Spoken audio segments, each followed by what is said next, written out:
चलो बच्चों, तो स्टार्ट करते हैं अगला चैप्टर हमारा 12th क्लास का सरफेस केमिस्ट्री। ठीक है, बहुत ध्यान से पढ़ना, चैप्टर बहुत ही इंपॉर्टेंट है। ये बहुत इजी क्वेश्चन आता है इससे। ठीक है, बहुत ही आसान क्वेश्चन आएगा। थोड़ा सा थ्योरेटिकल चैप्टर है, न्यूमेरिकल बहुत ही कम है इसमें। तो थ्योरेटिकल चैप्टर का देखो अपना एक अलग एडवांटेज होता है, न्यूमेरिकल का एक अपना एडवांटेज होता है। थ्योरेटिकल चैप्टर में क्या होता है कि अगर आपने एक बार थ्योरी अच्छे से समझ ली और उसको याद कर लिया, तो आपके पास जो एग्जाम में क्वेश्चन आता है वो बहुत ही कम समय में आपसे हो जाता है। मतलब 5 सेकंड 10 सेकंड के अंदर क्वेश्चन आपसे बन जाएगा सरफेस केमिस्ट्री का, अगर एग्जाम में आया तो। लेकिन उसके लिए जरूरी क्या होता है, थ्योरेटिकल चैप्टर में आपको क्या करना होता है, घर पे मेहनत करके जाना होता है। ठीक है, तब जाके वहां पर सीधे आपको आंसर टिक करना है, ABCD में से हो जाएगा काम। ठीक, तो थोड़ा सा थ्योरेटिकल चैप्टर है, ध्यान से समझना। सरफेस केमिस्ट्री में आपको सारा लिखवाऊंगा, यहाँ पे पेन कॉपी लेके बैठना और प्रॉपर नोट्स बनाते रहना। ठीक है, तो अपन स्टार्ट करते हैं सरफेस केमिस्ट्री चैप्टर। इसमें बेसिकली 3 पार्ट में मैंने डिवाइड किया चैप्टर को, एक एडजॉर्प्शन, एक कैटालिसिस और एक कोलॉइड। ठीक है, तो आज हम जो कवर करेंगे वो करेंगे एडजॉर्प्शन। तो एडजॉर्प्शन क्या फिनोमेना होता है, क्या चीजें होती हैं उसके अंदर, उसके बारे में आइए समझ लेते हैं। तो पहले मैं आपको बेसिक टर्म्स बता रहा हूं किसके, एडजॉर्प्शन के। ठीक है, तो इसमें पहला नंबर पर ही आ गया आपका क्या, एडजॉर्प्शन। ये एडजॉर्प्शन है, AD, ध्यान रखना, ए के बाद क्या आ रहा है, D, ढोलकपुर वाला D। ठीक है, एब्जॉर्प्शन नहीं है, एब्जॉर्प्शन अलग चीज होती है। ये हम क्या पढ़ रहे हैं, एडजॉर्प्शन। क्या है ये, एडजॉर्प्शन, एडजॉर्प्शन। ठीक है, तो क्या होता है एडजॉर्प्शन, इसके बारे में लिखेंगे, the phenomenon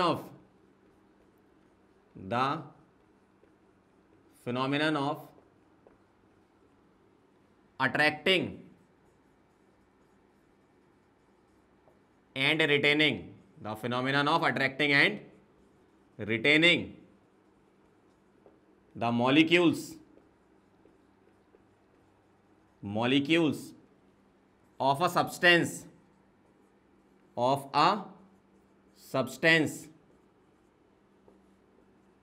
the surface of solid or liquid, on the surface of solid or liquid, resulting into higher concentration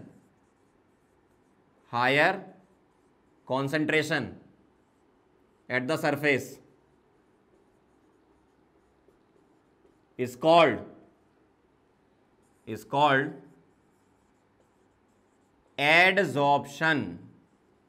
तो बहुत ही ध्यान से डेफिनेशन आप पढ़ो, क्या लिखा है, क्या कह रहे हैं इसमें, the phenomenon of attracting and retaining.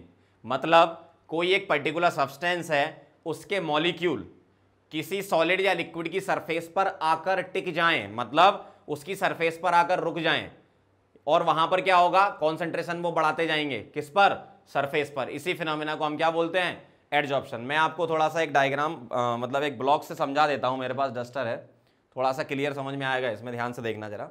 आप डेफिनेशन को पढ़ते जाओ और मैं यहां पर आपको समझाते जाता हूं। देखो क्या लिखा है, the phenomenon of attracting and retaining the molecules of a substance. मतलब ये मैंने मॉलिक्यूल ले लिए सब्सटेंस के, ठीक है, ये मॉलिक्यूल हो गए, on the surface of solid और लिक्विड। मेरे पास ये सॉलिड है, ठीक है, ये क्या हो गया, solid, surface of liquid resulting into the higher concentration at the surface is called adsorption. मतलब ये मेरे पास सरफेस है, इसकी सरफेस पर मैं यहां पर ऐसे इस तरीके से क्या कर रहा हूं, मॉलिक्यूल का क्या करवा रहा हूं, एडजॉर्प्शन, मतलब सरफेस पर रख रहा हूं ये। तो ये क्या है, किसी सब्सटेंस के मॉलिक्यूल हो गए। ठीक है, ध्यान से देखो, ये किसी सब्सटेंस के क्या हो गए, मॉलिक्यूल। ये जो हो गया ना आपका डस्टर जो है, ये क्या हो गया आपका, ये वाली सरफेस, कौन सी, सॉलिड और लिक्विड वाला जो लिखा है यहां पे, और ये क्या होगा, उस सब्सटेंस के पार्टिकल जो आप एडजॉर्ब करवा रहे हो। ठीक है, तो एक्चुअल में एडजॉर्प्शन क्या होता है, किसी सॉलिड की सरफेस पर ये सब्सटेंस मॉलिक्यूल कहां, सरफेस पर आ जाते हैं, टिक जाते हैं। अब ये कैसे टिकते होंगे उसके बारे में मैं फोर्सेस के बारे में आगे बताऊंगा, अभी सिंपल डेफिनेशन एक्सप्लेन कर रहा हूं कि एक सरफेस है, उस पर मॉलिक्यूल आकर किसी सब्सटेंस के टिक रहे हैं, तो ये क्या हो गया आपके सामने, एडजॉर्प्शन। और एडजॉर्प्शन कहां नहीं होता है, हर जगह तो एडजॉर्प्शन है। मतलब आप कुछ भी सोच लो, हर जगह एडजॉर्प्शन है। जैसे आपकी स्किन तक पे एडजॉर्प्शन होता है भाई, डस्ट पार्टिकल चिपक जाते हैं ना स्किन पर, ठीक है, तो स्किन पर होता है, और मतलब हर जगह है, फैन पे हो रहा है, डस्टर पे हो रहा है, इस बोर्ड पे एडजॉर्प्शन हो रहा है, ट्यूबलाइट पे एडजॉर्प्शन हो रहा है, आपके मुंह पे एडजॉर्प्शन हो रहा है। मतलब एडजॉर्प्शन तो हर जगह होना है, ठीक है। तो एडजॉर्प्शन ऐसा फिनोमेना है जो हर जगह होता है, ठीक है। तो ये वाली बात हो गई किसकी, एडजॉर्प्शन की। अब मैं आपको बताता हूं, पहली डेफिनेशन एडजॉर्प्शन समझ ली, दूसरी डेफिनेशन पे चलेंगे, सेकंड नंबर की एडजॉर्बेट। बहुत ध्यान से समझेंगे, आराम आराम से। एडजॉर्बेट, एडजॉर्बेट क्या होता है? अभी जो मैंने आपके सामने मॉलिक्यूल रखे थे सरफेस पर, कौन से वाले, ये मॉलिक्यूल्स ऑफ अ सब्सटेंस, मतलब जो टिकते हैं, जो एडजॉर्ब होते हैं, उसको हम क्या बोलते हैं, एडजॉर्बेट। तो हम क्या लिख रहे हैं, the substance which adsorbs is called adsorbate. Adsorbate, जो मॉलिक्यूल टिकते हैं उसको क्या बोलते हैं, एडजॉर्बेट बोलते हैं, ठीक है। तीसरे नंबर पर एडजॉर्बेंट। एडजॉर्बेंट, एडजॉर्बेंट क्या होता था, डस्टर। जिस पर टिकते हैं, जो टिकते हैं मॉलिक्यूल वो एडजॉर्बेट, और जिसकी सरफेस पर टिकते हैं वो क्या है, एडजॉर्बेंट, है ना। तो क्या लिख रहा हूं, the substance on which adsorbate gets adsorbed, मतलब जो सब्सटेंस, जिस, मतलब ऐसा बोलो, जिस पर मॉलिक्यूल टिकते हैं वो क्या है, एडसॉर्बेंट, और जो मॉलिक्यूल है वो क्या है, एडसॉर्बेट। समझ गए बात को। तो एक बार फिर से वापस डायग्राम पे चलते हैं, अब आपको क्लियर और हो जाएगा, ध्यान से देखते जाना। देखो ये है एडसॉर्बेंट, क्या है ये, एडसॉर्बेंट, और ये मॉलिक्यूल क्या है, एडसॉर्बेट, सीधी सी कहानी। तो एडसॉर्बेट क्या होते हैं, एडसॉर्बेंट की सरफेस पर आकर टिकते हैं, ऐसे। अब ये कैसे टिकते होंगे, इसके लिए फोर्सेस जिम्मेदार होंगे, जो मैं अभी आपको बताऊंगा, है ना, आराम से। तो ये जो है, ये मॉलिक्यूल, ये क्या है, एडसॉर्बेट, और जो डस्टर है वो क्या है, एडसॉर्बेंट, ये कहानी है, ठीक है। तो एडसॉर्बेंट पर एडसॉर्बेट एडसॉर्ब होता है, इस फिनोमेना को क्या बोलते हैं, एडसॉर्प्शन। फिर से सुन लो, एडसॉर्बेंट की सरफेस पर टिकता है, इस फिनोमेना को बोलते हैं एडसॉर्प्शन। समझ गए बात को। अब ये कैसे टिकता होगा वो फोर्सेस पर डिपेंड करता है, ठीक है, वो भी मैं आगे बताऊंगा अभी। चलो आगे चलते हैं, नंबर 4, डिसॉर्प्शन। ध्यान से समझते जाना, एक एक डेफिनेशन इंपॉर्टेंट है, सीधे डेफिनेशन उठ के आ जाएगी एग्जाम में, है ना। डिसॉर्प्शन क्या होता है, ध्यान से देखो, the reverse process that is removal of adsorbate from the surface of adsorbent is called desorption। मतलब जो मॉलिक्यूल अटैच थे वो भागने लगे तो क्या बोलते हैं, डिसॉर्प्शन। जैसे जो मॉलिक्यूल अपने पास पहले थे, ये जो डस्टर है ये क्या हो गया, एडसॉर्बेंट, और ये मॉलिक्यूल क्या होगा, एडसॉर्बेट। अब क्या होगा, अगर ये मॉलिक्यूल भागने लगे, ये उड़ गया, ये उड़ गया, ये उड़ गया, ये उड़ गया, तो इस प्रोसेस को क्या बोलेंगे, डिसॉर्प्शन। मतलब एडसॉर्प्शन का उल्टा, ये क्या था, ये क्या था, ये क्या था, ये क्या था, एडसॉर्प्शन, और ये क्या हो रहा है, डिसॉर्प्शन। समझ रहे हो भाई, अपने पास एनिमेशन तो है नहीं, तो ऐसे दिखाना पड़ेगा, ध्यान से देखना। ये क्या हो रहा है, ये क्या हो रहा है, एडसॉर्प्शन, और ये क्या हो रहा है, डिसॉर्प्शन, स्लो मोशन में, ठीक है। तो एडसॉर्प्शन का उल्टा क्या होता है बेटा, डिसॉर्प्शन होता है, ठीक है। अगली डेफिनेशन नंबर 5, बहुत ध्यान से समझते जाओ। सॉर्प्शन, सॉर्प्शन ये क्या है? जब एडजॉर्प्शन और एब्जॉर्प्शन दोनों ही हो, मतलब जो मॉलिक्यूल सरफेस पर जा रहे थे उनमें से कुछ मॉलिक्यूल सरफेस पे तो हैं ही, लेकिन बल्क में भी अंदर भी चले जाएं, अंदर चले जाएंगे तो हम पूरी प्रोसेस को बोलने लगेंगे कि दोनों चीजें हो रही भैया, एडजॉर्प्शन भी और एब्जॉर्प्शन भी, मतलब सॉर्प्शन। ठीक है, तो सीधी कहानी ये है कि when adsorption and absorption मतलब absorption, adsorption and absorption both takes place simultaneously, जब दोनों ही हो तो हम क्या बोलते हैं उसको? सॉर्प्शन बोलते हैं। समझ गए बात को? अब एक बार फिर से जितनी अभी लिखी है उतनी समझाता हूं। बहुत सिंपल सी कहानी है। क्या कहानी है? मेरे पास सॉलिड या लिक्विड की सरफेस होगी जिस पर एक सब्सटेंस के मॉलिक्यूल आएंगे, जो आते हैं वो एडसॉर्बेट कहलाते हैं और जिस पर आते हैं वो एडसॉर्बेंट कहलाता है। सही बात है। अगली प्रोसेस थी डिसॉर्प्शन। अब मॉलिक्यूल जो आ चुके थे वो भागने लगे, भागने लगे मतलब क्या हो जाएगा? वो डिसॉर्प्शन। समझ गए? अब अगर मॉलिक्यूल जो आ रहे थे वो सरफेस पर भी आए और अंदर भी चले जाएं तो उसको क्या बोलेंगे? हम सॉर्प्शन बोलेंगे। समझ रहे हो बात को? बहुत आराम से समझ लो, बहुत ही इंपॉर्टेंट क्वेश्चन आएंगे इसमें, सीधे सीधे डायरेक्ट आएंगे, सीधा थ्योरी है बस, कुछ नहीं है और इसमें खास। ठीक है, ये नोट करो, फिर और लिखवाता हूं डेफिनेशंस। चलो आगे बढ़ते हैं। 6 नंबर पर है, ध्यान से देखना जरा। ऑक्लूजन। ऑक्लूजन क्या होता है? ये एक एडजॉर्प्शन का स्पेशल केस मान लो आप। क्या बोला था आपसे? किसी एक सब्सटेंस के मॉलिक्यूल सॉलिड या लिक्विड की सरफेस पर आकर टिकेंगे, उसको हम एडजॉर्प्शन बोलेंगे। अब अगर इसमें मैं एडसॉर्बेट को, क्या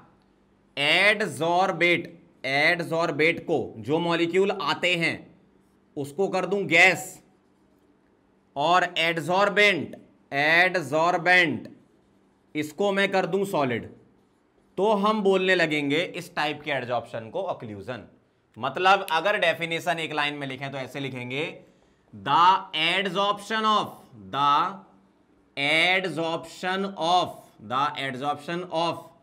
gases on the surface of solid is called occlusion। मतलब एडसॉर्बेट क्या कर दो? गैस बना दो, और एडसॉर्बेंट क्या कर दो? सॉलिड बना दो, तो हम उसको क्या बोलने लगेंगे? ऑक्लूजन बोलने लगेंगे। समझ गए बात? अब मैं सारी कहानी जितनी भी अपन ने बेसिक डेफिनेशन लिखी यहां तक सब एक साथ समझा रहा हूं, ध्यान से देखना। मेरे पास एक सरफेस है, ठीक है, ये एक सरफेस हो गई। इस सरफेस पर कुछ मॉलिक्यूल अगर सरफेस पर आकर टिक जाते हैं तो इस फिनोमिना को क्या बोलते हो? इसको बोलते हो एडसॉर्प्शन। जो मॉलिक्यूल टिकते हैं उसका नाम है एडसॉर्बेट, और जिस पर टिकते हैं, जो ये सरफेस दिख रही है आपको, ये क्या है? एडसॉर्बेंट। और इस फिनोमिना को क्या बोलते हो आप? एडसॉर्प्शन। ये कहानी है। अब अगर ये मॉलिक्यूल कौन से? एडसॉर्बेट के, ये भागने लगे तो उसको बोलते हैं डिसॉर्प्शन। समझ गए?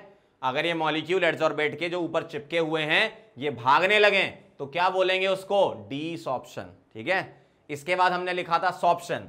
अगर ये मॉलिक्यूल सरफेस पर तो हैं, साथ ही साथ अगर ये इसके अंदर भी आ जाएं, अगर अंदर आ जाएं तो उसको क्या बोल देंगे अपन?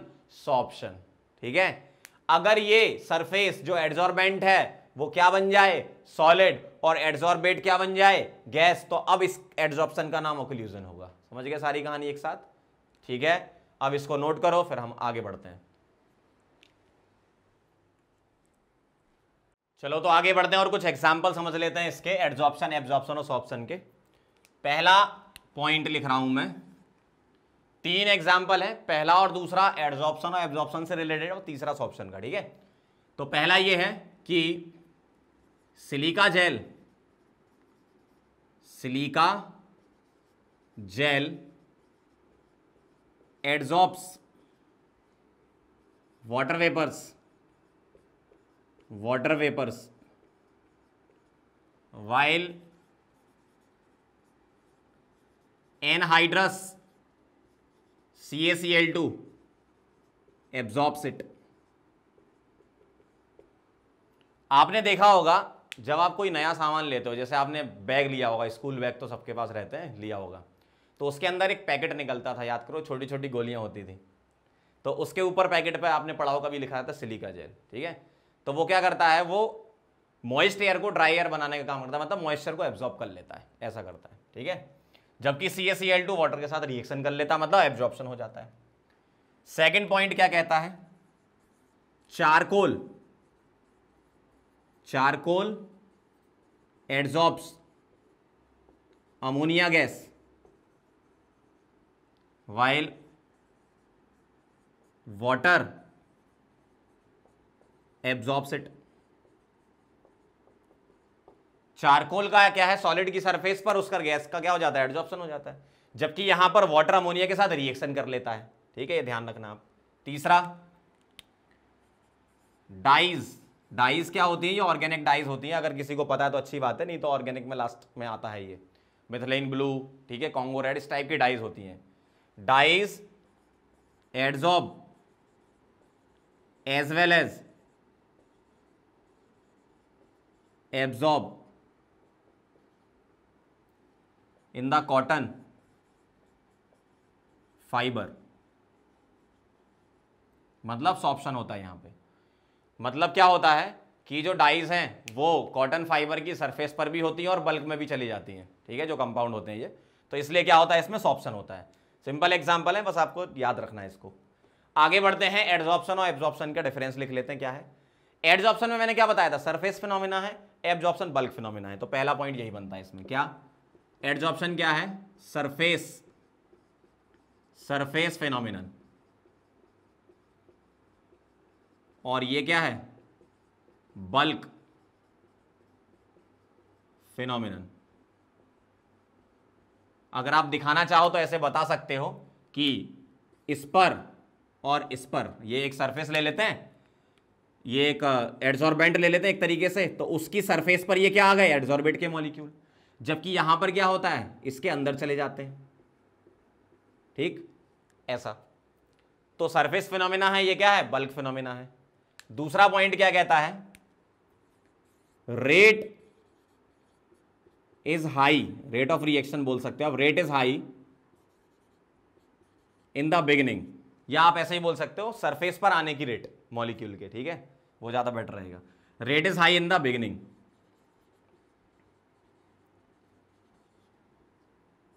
And constant after certain concentration. मतलब स्टार्टिंग में, बिगिनिंग में जो क्या होती है, रेट ज्यादा होती है। क्यों, जो सरफेस है वो खाली पड़ी हुई है। भाई जैसे मान लो एक क्लासरूम खाली है, ठीक है, अब बाहर बच्चों ने लाइन लगा रखी है, अब बच्चे क्या करेंगे, धीमे धीमे क्लास के अंदर जाएंगे।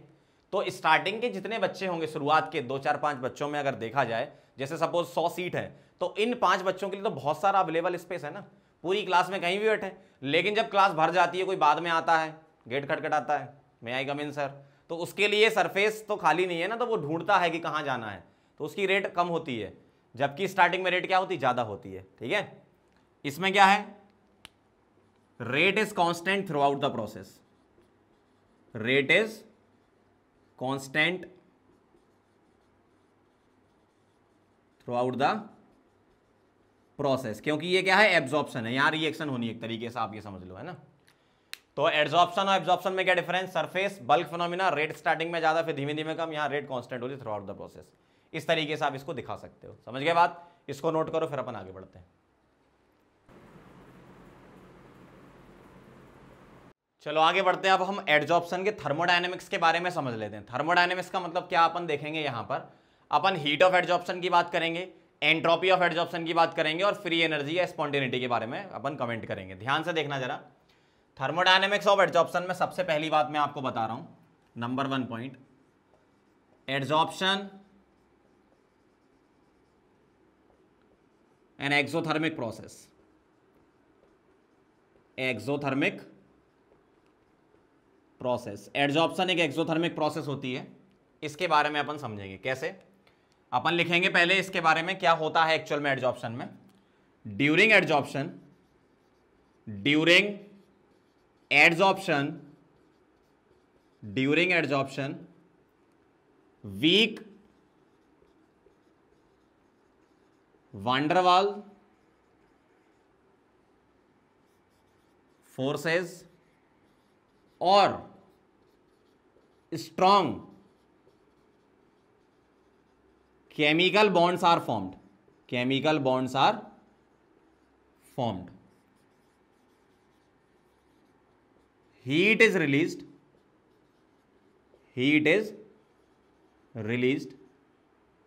this heat is called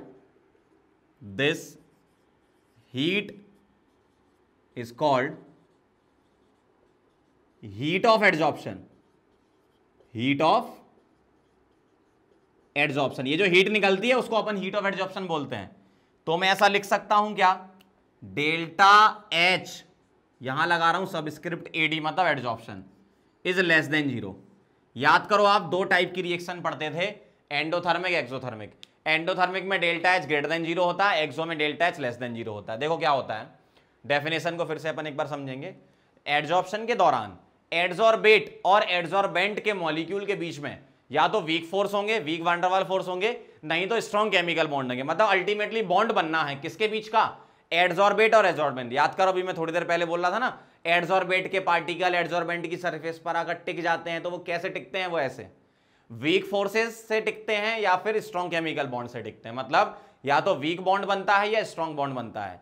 होता क्या है, जब भी बॉन्ड बनता है एनर्जी तो निकलेगी ना, बॉन्ड बनने पर एनर्जी रिलीज होती है, इसलिए अपन क्या बोल रहे हैं, डेल्टा एच क्या बोल रहे हैं, लेस देन 0, मतलब एक्सोथर्मिक प्रोसेस होती है। बात समझ गए होगे।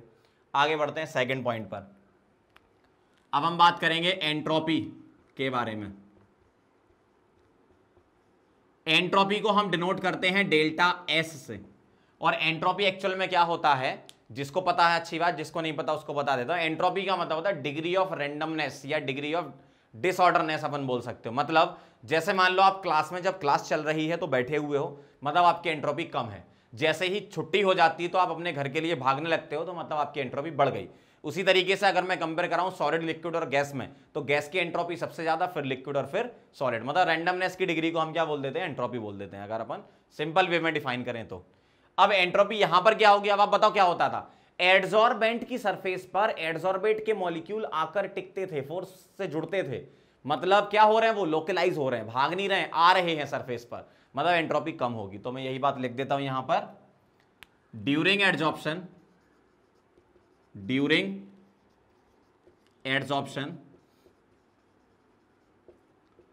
द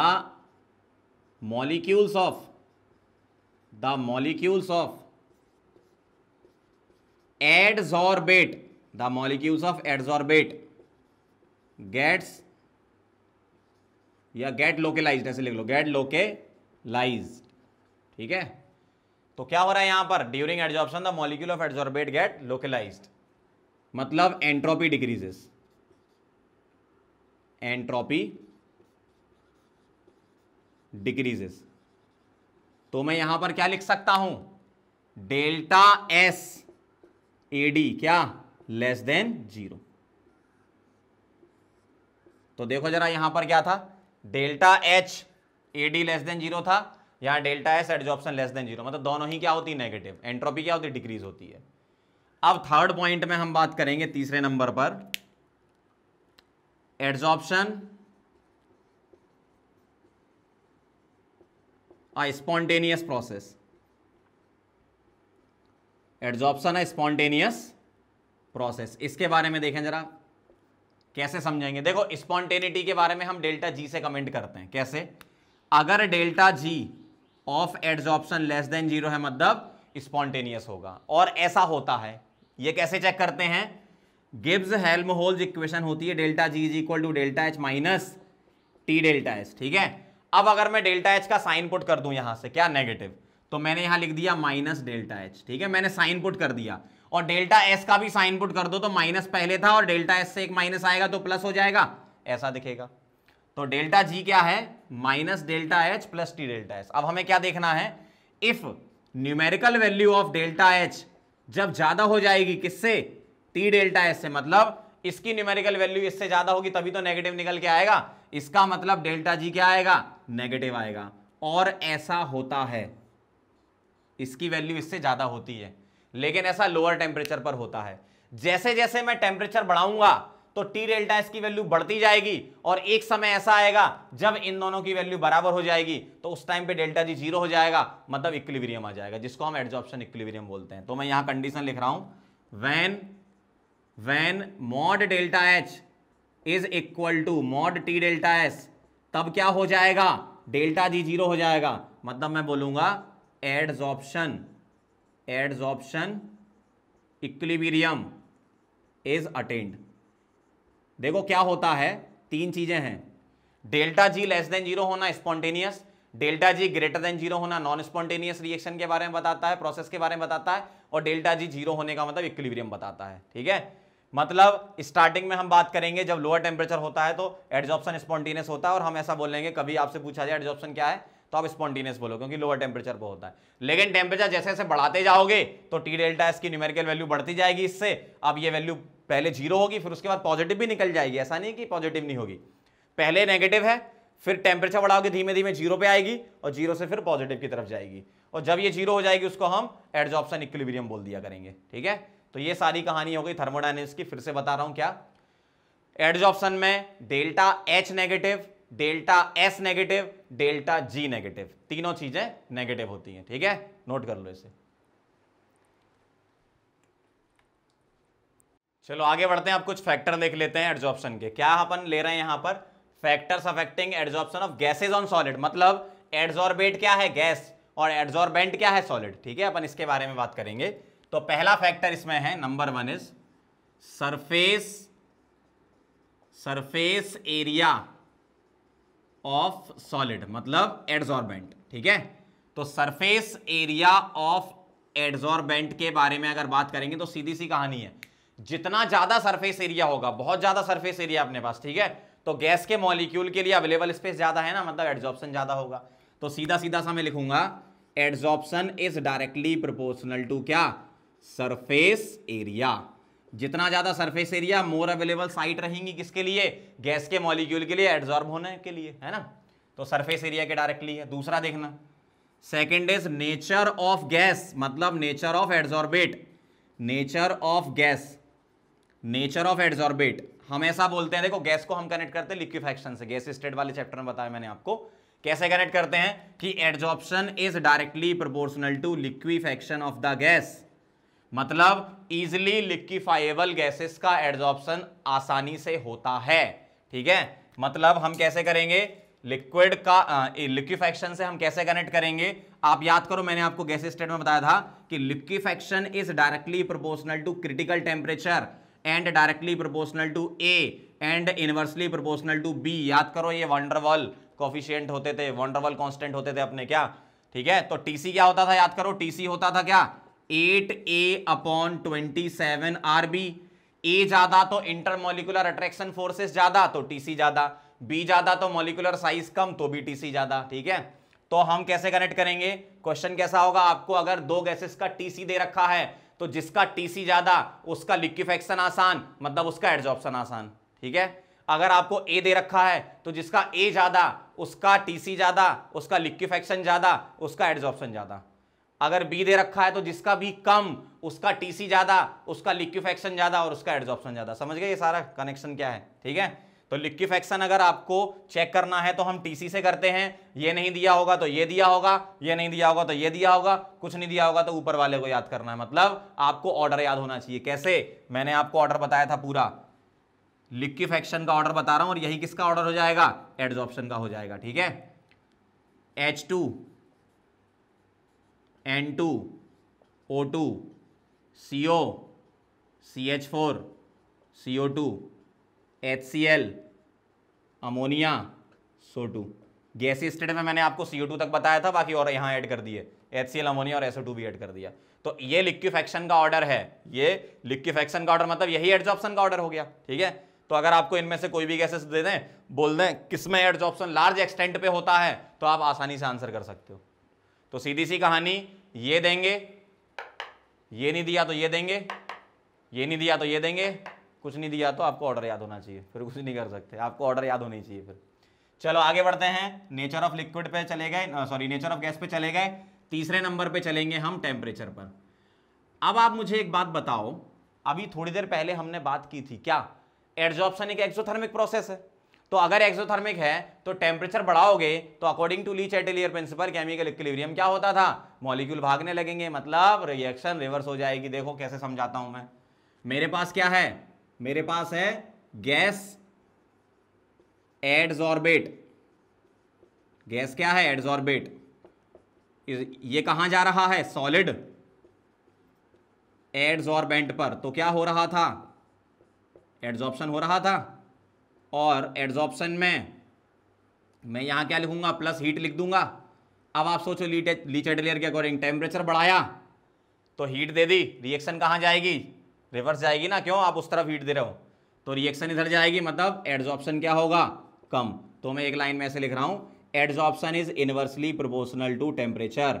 टी बढ़ाने पर मॉलिक्यूल को एनर्जी मिलती है, किसके, एडसॉर्बेट के, तो क्या होता है, भागने लगते हैं, भागने लगते हैं मतलब डिसॉर्प्शन होने लगता है, मतलब टेम्परेचर बढ़ाओगे तो एडसॉर्प्शन कम हो जाएगा, क्योंकि आप क्या कर रहे हो, एक तरीके से वीक वान डर वाल फोर्स या स्ट्रॉन्ग केमिकल बॉन्ड तोड़ रहे हो, किसके बीच का, एडसॉर्बेट और एडसॉर्बेंट के बीच का, ठीक है।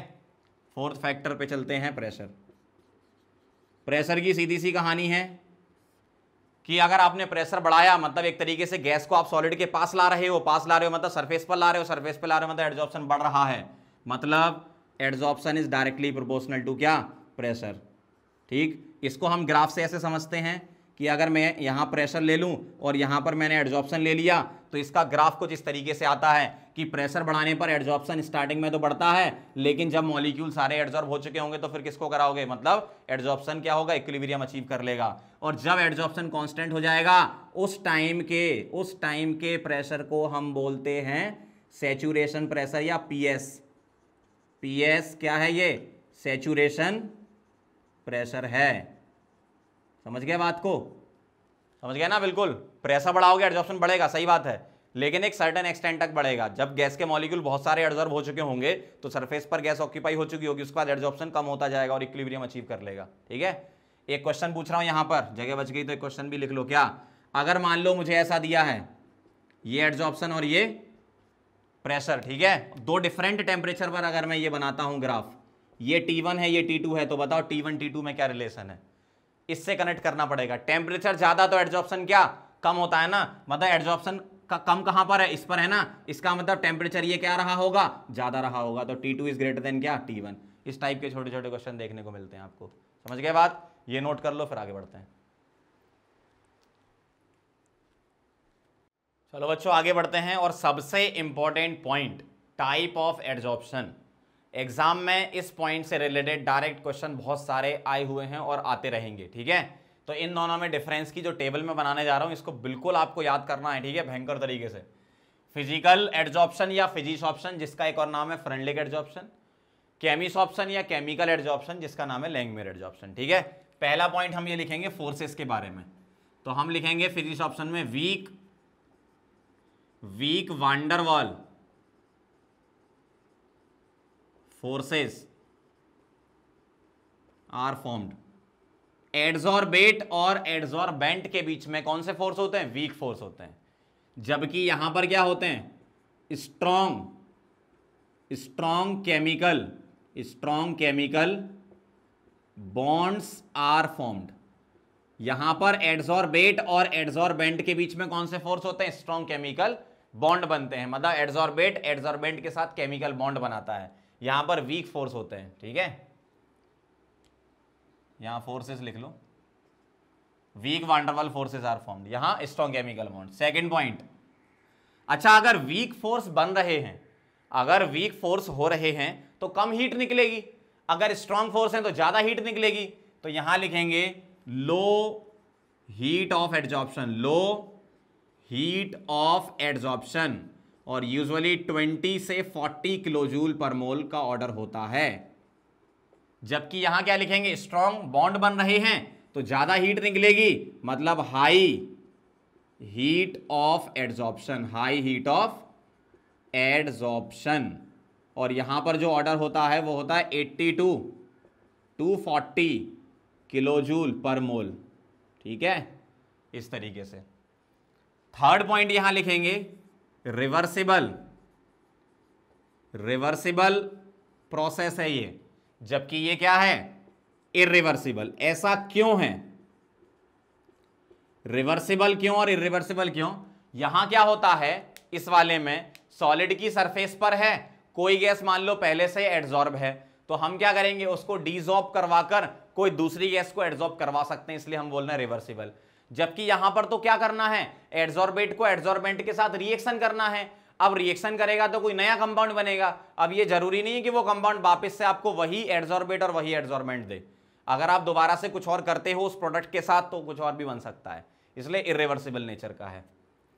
फोर्थ पॉइंट ध्यान से देखना, multimolecular layers are formed, और यहां लिखेंगे unimolecular layer is formed.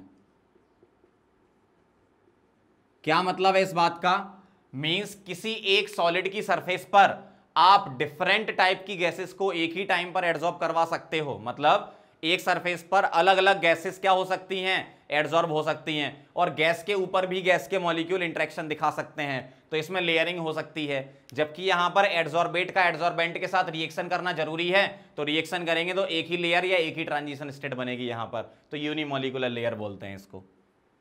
Fifth point देखेंगे, low temperature is favourable, low temperature is favourable, और यहां फिफ्थ पॉइंट लिखेंगे high temperature is favourable, high temperature is favourable.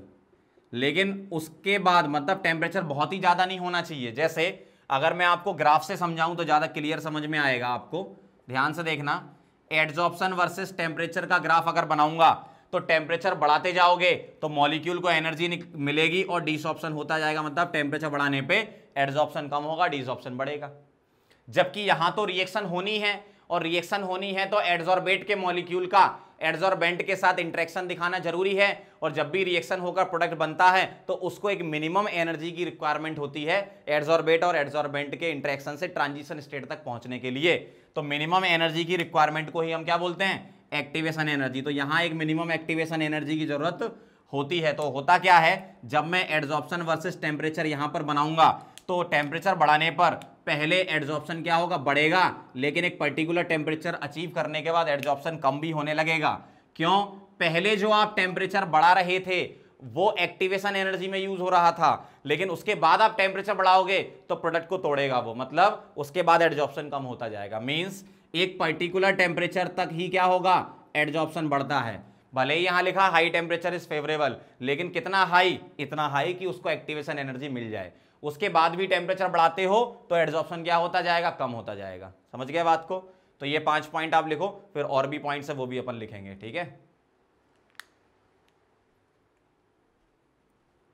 चलो 5 पॉइंट हमने लिख लिए, 6th पॉइंट देखना जरा। पॉइंट नंबर 6 क्या कह रहा है, no activation energy is needed. यहां पर एक्टिवेशन एनर्जी की कोई रिक्वायरमेंट नहीं है, वीक फोर्सेस हैं। जबकि यहां पर क्या लिखेंगे, एक्टिवेशन एनर्जी इज रिक्वायर्ड, क्योंकि केमिकल बॉन्ड बन रहा है। एक्टिवेशन एनर्जी इज रिक्वायर्ड, क्योंकि यहां पर केमिकल बॉन्ड बनना है जिसमें एक्टिवेशन एनर्जी लगती है। 7th पॉइंट लिखेंगे, नॉन स्पेसिफिक इन नेचर। कोई भी गैस का एड्सॉर्प्शन किसी भी सॉलिड की सरफेस पर हो सकता है। जबकि यहां पर लिखेंगे highly specific in nature, highly specific in nature, क्योंकि यहां पर यहां पर एडसॉर्बेट का एडसॉर्बेंट के साथ रिएक्शन करना जरूरी है। अगर रिएक्शन ही नहीं हो रही तो काय का एडसॉर्प्शन, ये वाला, ठीक है। तो हाईली स्पेसिफिक क्यों? एडसॉर्बेट को एडसॉर्बेंट के साथ रिएक्शन करना जरूरी है।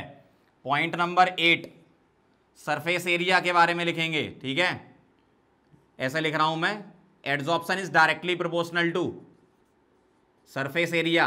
जितना ज्यादा सरफेस एरिया होगा, एडसॉर्बेट के मॉलिक्यूल के लिए अवेलेबल स्पेस ज्यादा होगा, एडसॉर्प्शन बढ़ेगा। और ये दोनों में ही बात होगी, यहां भी यही होगा कि adsorption is directly proportional to क्या?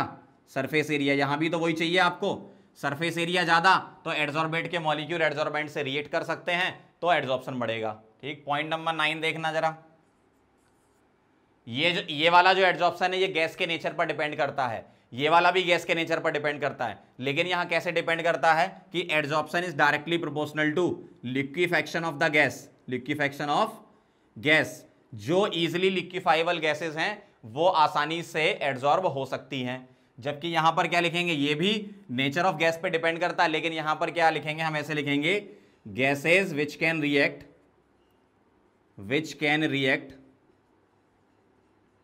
with adsorbent which can react with adsorbent can show chemis option,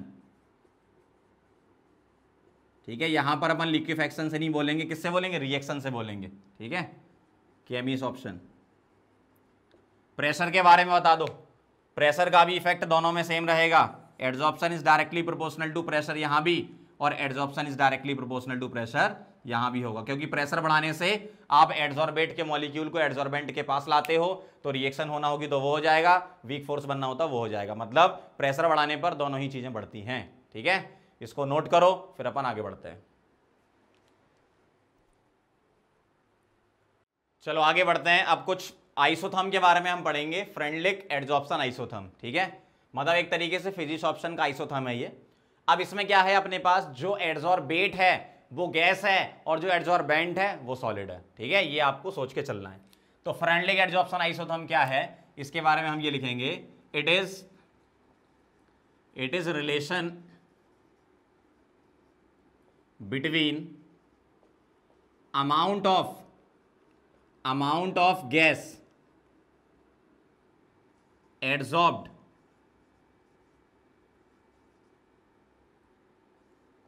on per unit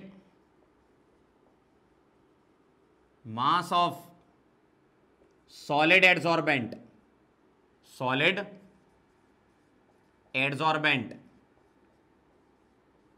with pressure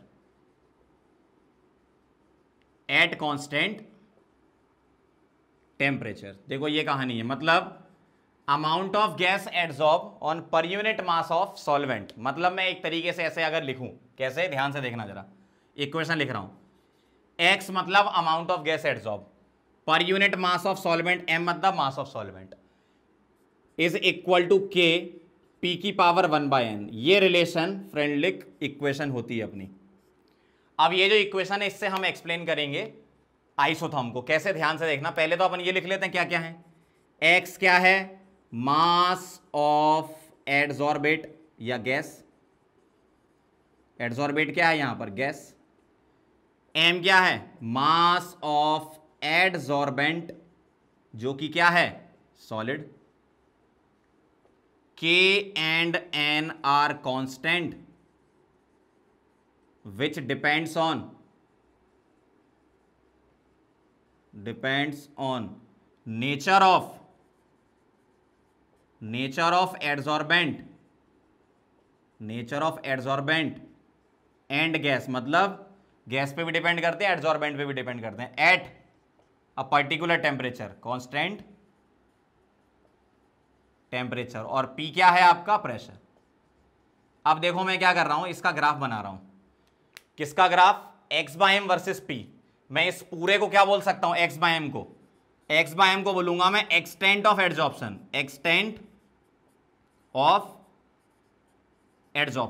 ठीक है। अब इसका ग्राफ देखना आप ध्यान से कैसा होगा, ग्राफ बना लेते हैं अच्छे से। इस वाली एक्सिस पर मैं एक्सटेंट ऑफ एडजॉर्प्शन ले रहा हूं और इस वाली एक्सिस पर मैं प्रेशर को ले रहा हूं, ठीक है। इधर मैंने क्या ले लिया, प्रेशर ले लिया। ध्यान से देखना, ये क्या है, x/m मतलब एक्सटेंट ऑफ एडजॉर्प्शन, और ये क्या है, प्रेशर, ठीक है, ऐसा है। अब मैं इसका ग्राफ बनाने जा रहा हूं। इसका ग्राफ होगा कुछ इस टाइप का, और इस चीज को हम अभी एक्सप्लेन करते हैं। देखो कैसे, मैं इस ग्राफ को, देखो x/m वर्सेस p का ग्राफ ऐसा होगा, और इसको मैं 3 केस में डिवाइड कर रहा हूं। केस 1, केस नंबर 1 क्या, ये जो पॉइंट है इसको बोल रहा हूं O, और आप देखो जब ये लीनियर जैसा चल रहा है, मान लो यहां तक, इसको बोल रहा हूं मैं A, और A से ऐसा कर्व लेके जा रहा है, यहां तक मान लेता हूं मैं ये B, और B के बाद ये फ्लैट हो गया, मतलब कांस्टेंट हो गया, ठीक है। तो मैं 3 जोन बना रहा हूं इसके, एक है OA रीजन, ठीक है। तो OA वाले पार्ट को देखो, OA पार्ट ये वाला, तो OA पार्ट में क्या दिख रहा है आपको, x/m is directly proportional to P दिख रहा है, डायरेक्टली प्रोपोर्शनल स्ट्रेट लाइन जैसी ग्राफ दिख रहा है। मतलब x/m मतलब extent of adsorption is directly proportional to pressure, जब प्रेशर कम होता है। तो OA वाले पार्ट को मैं बोल रहा हूं क्या, एट लो प्रेशर, ठीक है, at low pressure. Low pressure में क्या हो रहा है, x/m is directly proportional to P, मतलब मैं यहां पर ये बोल सकता हूं कि 1/n क्या है, यहां 1। OA वाले पार्ट में 1/n क्या रखना पड़ेगा, 1 इस इक्वेशन में, तो हम इसको एक्सप्लेन कर पाएंगे, क्योंकि x/m is equal to KP हो जाएगा ना फिर। केस 2 ध्यान से देखना, case 2 AB part, AB part को मैं बोल रहा हूं moderate pressure, moderate pressure, moderate pressure, और AB में कर्व आ रहा है, कर्व आ रहा है, इसका मतलब x/m is equal to KP की पावर 1/n, यही इक्वेशन रहेगी। जबकि यहां x/m directly proportional to P था, मतलब x/m क्या था, यहां पर KP था ना, इसलिए तो मैंने डायरेक्टली प्रोपोर्शनल लिखा। यहां क्या है, KP की पावर 1/n, और 1/n क्या होगा, 0 से 1 के बीच में होगा। अगर 1/n 1 हो गया, इसका मतलब डायरेक्टली प्रोपोर्शनल, और 0 से 1 रहेगा, मतलब इस इक्वेशन को फॉलो करेगा। लेकिन अगर मैं केस 3 में जाऊं, केस 3 मतलब आफ्टर B, आफ्टर B, और B पॉइंट को क्या बोल सकता हूं मैं, B पॉइंट को बोल सकता हूं सैचुरेशन प्रेशर PS, ठीक है। B पॉइंट क्या है मेरा, सैचुरेशन प्रेशर PS। तो आफ्टर B मतलब क्या बोलूंगा, हाई प्रेशर, हाई प्रेशर, ध्यान से देखो, आफ्टर B क्या है, हाई प्रेशर, मतलब B के बाद हाई प्रेशर हो गया। हाई प्रेशर मतलब आप ग्राफ को ध्यान से देखो, जो प्रेशर पर वेरिएशन आप देखोगे तो मिलेगा ही नहीं, मतलब प्रेशर आप कितना भी बढ़ा लो, ये लाइन तो ऐसे ही जाने वाली है ना, तो एडजॉर्प्शन क्या हो गया, कांस्टेंट। मतलब हाई प्रेशर पर एडजॉर्प्शन क्या हो जाता है, कांस्टेंट। इसलिए अपन ऐसा भी बोलते हैं कि Freundlich adsorption isotherm high pressure पर वैलिड नहीं होता है, ठीक है। तो आफ्टर भी क्या है, प्रेशर इंडिपेंडेंट हो गया, तो x/m इज इक्वल टू क्या आ गया, कांस्टेंट के। तो यहां पर मैंने क्या रखा होगा, P हटाना है, मतलब 1/n को क्या रखना है, यहां पर 0, 1/n 0 रख देंगे ना इस इक्वेशन में, तो P की पावर 0 1 हो जाएगा, तो x/m के बचेगा। अब एक बार पूरी कहानी फिर से समझ लो। फ्रेंडलिक एडजॉर्प्शन आइसोथर्म क्या बताता है, मास ऑफ गैस एडजॉर्ब पर यूनिट मास ऑफ सॉल्वेंट, या एडजॉर्बेंट, सॉरी सॉल्वेंट नहीं, एडजॉर्बेंट, उसका रिलेशन किसके साथ, प्रेशर के साथ बता रहा है। और वो रिलेशन क्या है, ये x क्या है, मास ऑफ गैस, ये क्या है, मास ऑफ सॉलिड, ये कांस्टेंट, और P क्या है, प्रेशर, और x/m को एक्सटेंट ऑफ एडजॉर्प्शन बोल रहे हैं। इस इक्वेशन को हम ग्राफ से एक्सप्लेन करेंगे कि भाई साहब प्रेशर बढ़ाते हो तो क्या होता है, x/m बढ़ता है, इस तरीके से ही बढ़ेगा, सही है। अब जब x/m बढ़ेगा तो इसको 3 पार्ट में डिवाइड किया, स्ट्रेट लाइन, कर्व, और फिर कांस्टेंट वाला। ऐसी भी स्ट्रेट लाइन जाएगी जो x/m कांस्टेंट रखेगी। OA वाले पार्ट को बोलूंगा लो प्रेशर, AB वाले को moderate, after B high pressure. OA वाले पार्ट में x/m क्या है, P के डायरेक्टली प्रोपोर्शनल है, क्यों, स्ट्रेट लाइन कब आएगी, जब 1/n को 1 रखोगे। AB वाले पार्ट में कर्व आ रहा है, तो मतलब यहां n वेरी हो रहा होगा, तो 0 से 1 का। और हाई प्रेशर में 1/n 0 रखना पड़ेगा, क्यों, प्रेशर आप यहां कितना भी बढ़ा लो, एडजॉर्प्शन तो कांस्टेंट हो गया।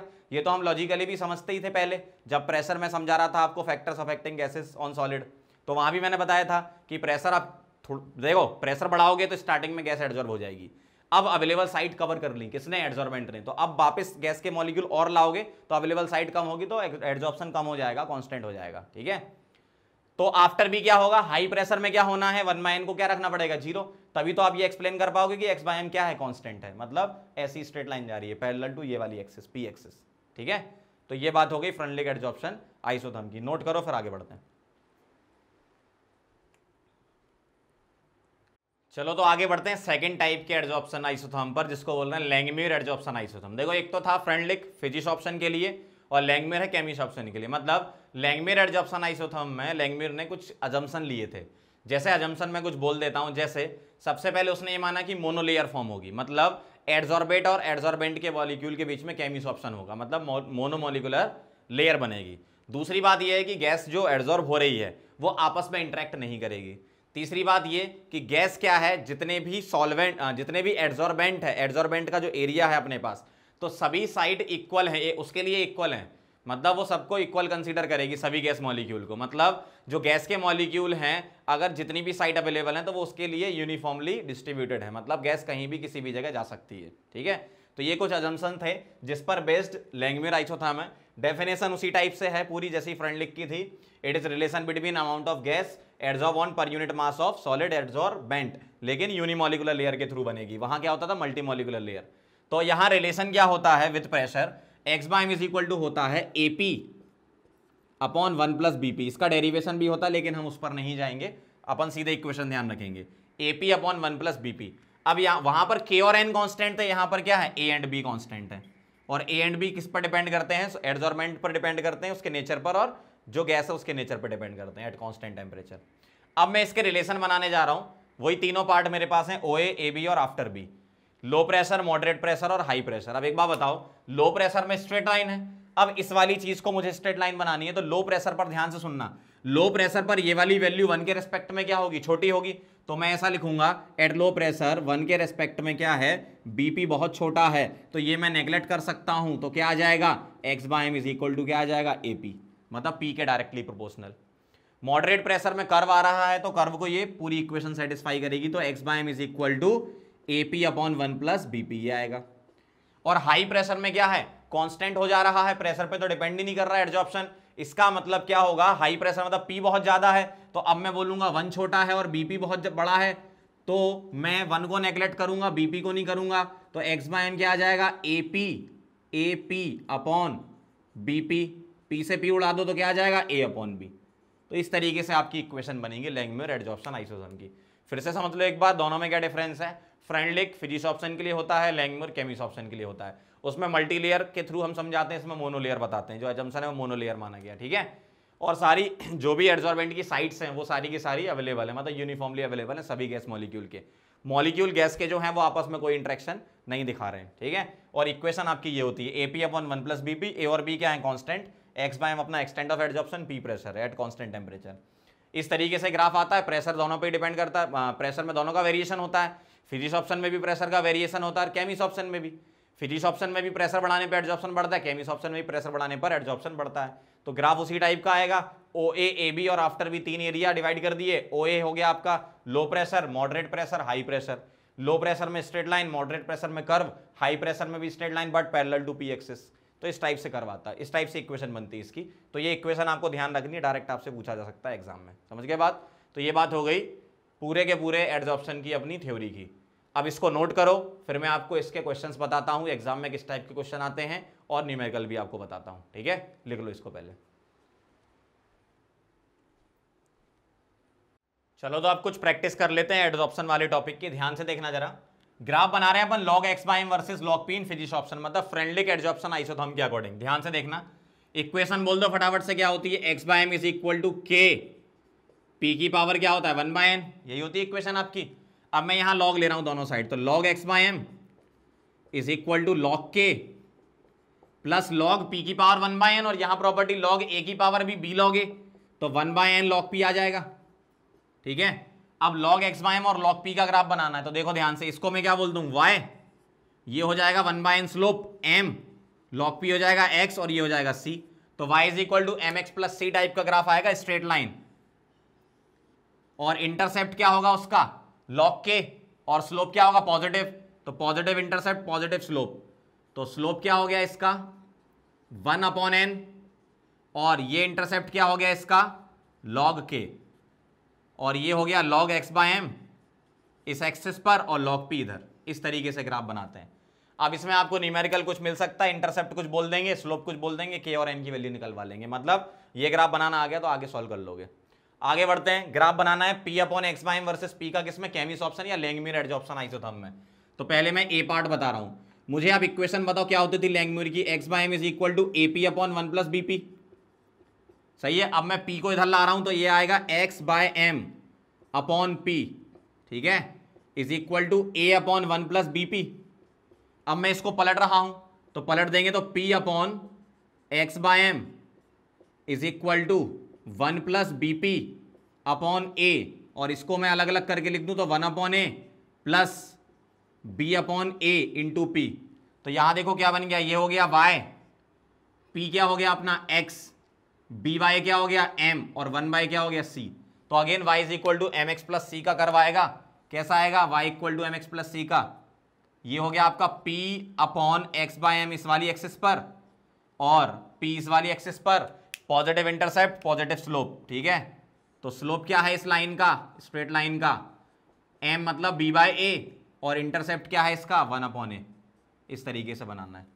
एक और ग्राफ बनवाया जा रहा है आपसे m by x versus 1 by p का, तो b पार्ट देखना जरा ध्यान से, x by m Langmuir adsorption isotherm वाली जो इक्वेशन है ना उससे चलेंगे, ये इक्वेशन थी, इसको पलट दो, यहीं पर ही पलट दो, तो क्या आ गया, ये m by x is equal to 1 plus BP upon AP, अलग अलग डिवाइड कर दो तो 1 upon A into 1 upon P लिख दूं मैं इसको, और प्लस क्या आ गया, ये B अपॉन A, P से B कट गया, ये आ गया m बाय एक्स। तो ये क्या बन गया y, ये बन गया m, ये बन गया x, और ये बन गया c। तो y is equal to m x plus c की इक्वेशन अगेन यही आ गई। तो ये हो गया आपका क्या 1 अपॉन P इस एक्सिस पर और m बाय एक्स इस एक्सिस पर, और ग्राफ कैसा जाएगा, straight line, positive intercept positive slope. तो स्लोप क्या हो गया इसका 1 अपॉन A, और इंटरसेप्ट क्या हो गया B अपॉन A, इस तरीके से, ठीक है। आपसे स्लोप इंटरसेप्ट वगैरह पूछ सकते हैं एग्जाम में डायरेक्ट, नोट कर लो इसको, फिर मैं कुछ न्यूमेरिकल भी करवाता हूं आपको। चलो तो इसके न्यूमेरिकल भी देख लो, एडजॉर्प्शन से रिलेटेड न्यूमेरिकल होते हैं, तो दो अलग अलग टाइप के न्यूमेरिकल आपको मिलेंगे, तो मैं दोनों ही आपको बता देता हूं कैसे हैं। देखो पहला न्यूमेरिकल पढ़ेंगे, क्वेश्चन ध्यान से पढ़ लो क्या लिखा है, 1 litre of 0.6 molar acetic acid is shaken with 2 gram activated charcoal. Activated charcoal का मतलब क्या होता है, देखो एडजॉर्बेंट जो होता है ना उसका एक्टिवेशन आप करते हो जिससे एडजॉर्प्शन का प्रोसेस फास्ट हो जाए। एक्टिवेशन कैसे कर सकते हो, आप सब डिवाइड कर सकते हो उसकी सरफेस को, किसकी, एडजॉर्बेंट की, ठीक है, स्मॉल होल्स क्रिएट कर सकते हो या उसको रफ कर सकते हो, तो एक्टिवेशन इस तरीके से होता है। तो 2 gram activated charcoal, the final concentration of the solution after adsorption is 0.5 molar, what is the mass of acetic acid adsorb per gram of carbon. ठीक, तो ध्यान से सुनना क्या है, स्टार्टिंग में मैं मिलीमोल निकालूंगा या मोल निकालूंगा, वॉल्यूम लीटर में दिया तो चलो मोल निकाल लेंगे, ठीक है। तो स्टार्टिंग में मोल बताओ कितने आएंगे एसिटिक एसिड के, तो moles of acetic acid initial Ni कितने आएंगे 1 इंटू 0.6, 1 इंटू 0.6 मतलब ये आ गया 0.6 मोल। तो इनिशियल मोल कितने हैं 0.6, ठीक है। अब एक्टिवेटेड चारकोल के साथ उसको हिलाया गया तो उसके बाद कह रहे हैं फाइनल कॉन्सेंट्रेशन कितनी बचती है 0.5 बचती है, ठीक है। तो एन फाइनल जो आ गए वो कितने आ गए 0.5 और 1 लीटर सॉल्यूशन था तो ये हो गया आपका 0.5 मोल। तो इनिशियल 0.6 मोल थे, बाद में कितने बचे 0.5, तो कितने एड्सॉर्ब हो गए, इनिशियल इतने थे इतने बचे तो कितने एड्सॉर्ब हो गए, सही समझ रहे हैं आप 0.1 एड्सॉर्ब हो गए ना, ठीक है।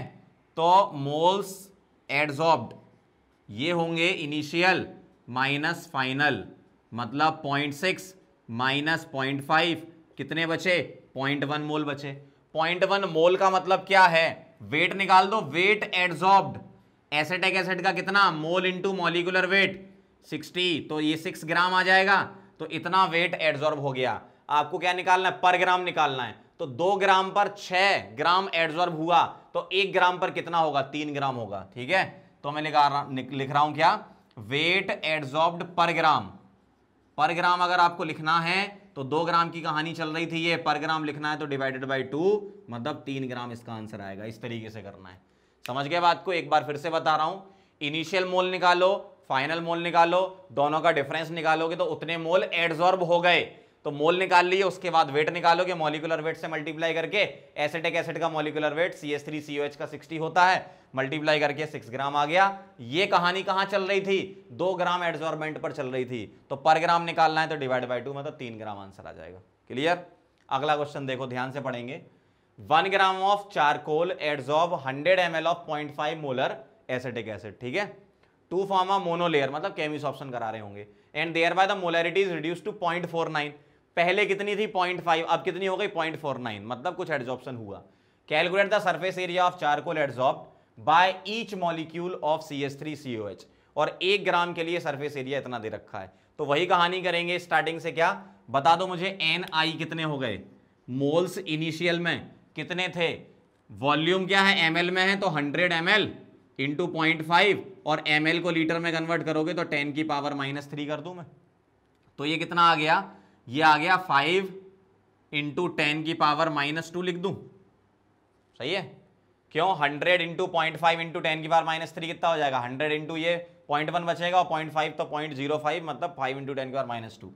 फाइनल मोल्स कितने हैं, फाइनल मोल्स 100 ml था, मोलैरिटी कितनी 0.49, और इंटू 10 की पावर कितनी है ये -3 कर दूं मैं, ml को लीटर में कन्वर्ट, तो ये कितना आ जाएगा 4.9 इंटू 10 की पावर -2। सही बात है, यहां तक क्लियर। चलो आगे बढ़ते हैं।